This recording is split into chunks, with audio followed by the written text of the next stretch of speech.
If you want to know why we ended up developing AI agents, watch this video, don't miss it. So now we are going to review the timeline of technology. Um, this Excalibur tool comes with a really nice text to diagram tool, and I prepared a timeline with technologies from 1988 to 2025. Let's see what it generates. So it's going to generate a chart. So from the chart, we're going to take a look at this technology journey. So this is it. Great. So basically, this is about my journey, but you may have used similar or other technology, of course, but this is about the evolution, right?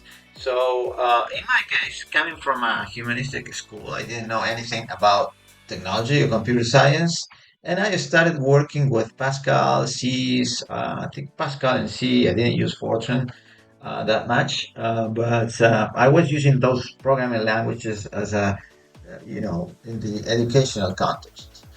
But by 1992, 1995, I started working for clients using a database, clippers, and using databases. I remember those files .dbf. Probably some applications around there working still.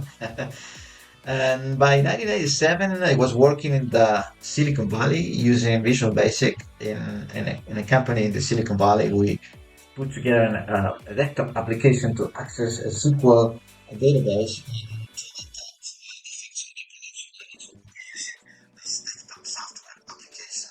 Technology. But in 2000, the concept of software as a service came up, and we started moving our applications into the cloud.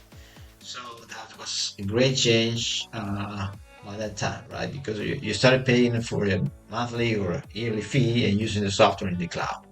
So then we came into the mobile and data advancement, right? So mobile applications and stores gained momentum. We started downloading the applications into our mobile phones, and at the same time, data science, again, a lot of interest. It's not that data science started in 2010 because it came from way before, but those data scientists profiles were started to be requested in companies.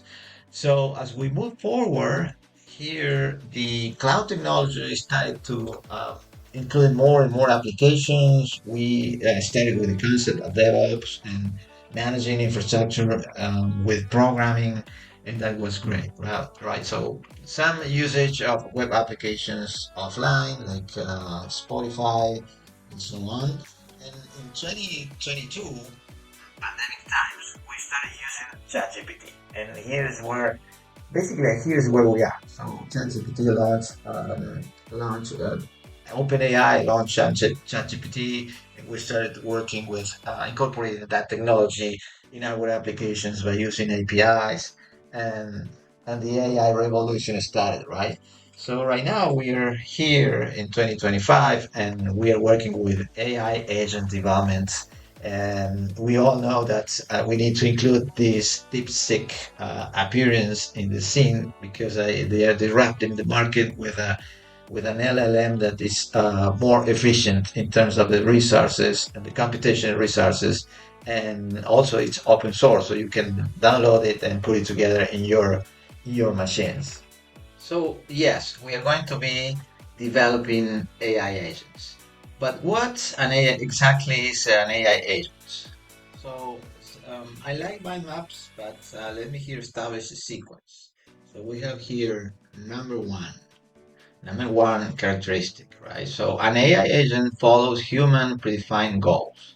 So let's pick up a clear and very basic example here. Let's consider self-driven cars. Let's say you landed in San Francisco and you pick up a self-driven car. So the first you're gonna do is tell the car where you want to go. So the car is gonna follow this human predefined goal, which is take you to your destination. Number two, the agent is going to be capable of detecting the environment.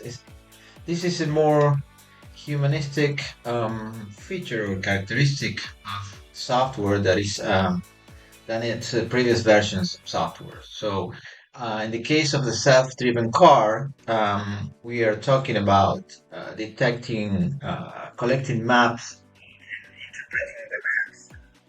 collecting information about the traffic, the weather, and making the proper decisions without intervention of the user. Number three, as I said, dynamically collect data. So as the car moves, it's going to be taking more and more maps depending on the area it's driving through. So in number four, it says an AI agent independently select the best actions based on the goals.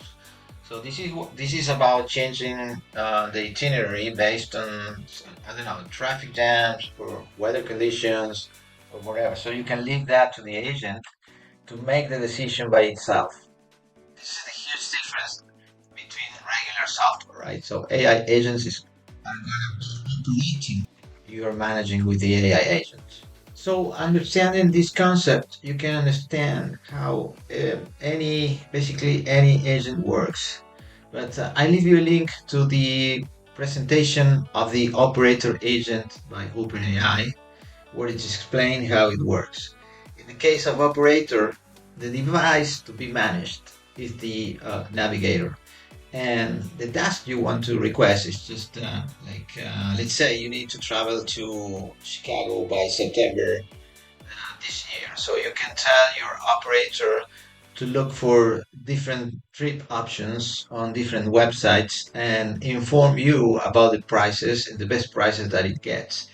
And you can do that as an unattended task. So you can leave the AI agent to select the best choices for you, and you can even let the AI agent to make the buying for you. So that's another example of an AI agent, and you can see the how you operate operator in the link below. So thank you for watching. I hope you have liked the story and the concept of AI agents. So if you like it, please subscribe to our channel, Better Jobs of the Future. Bye bye.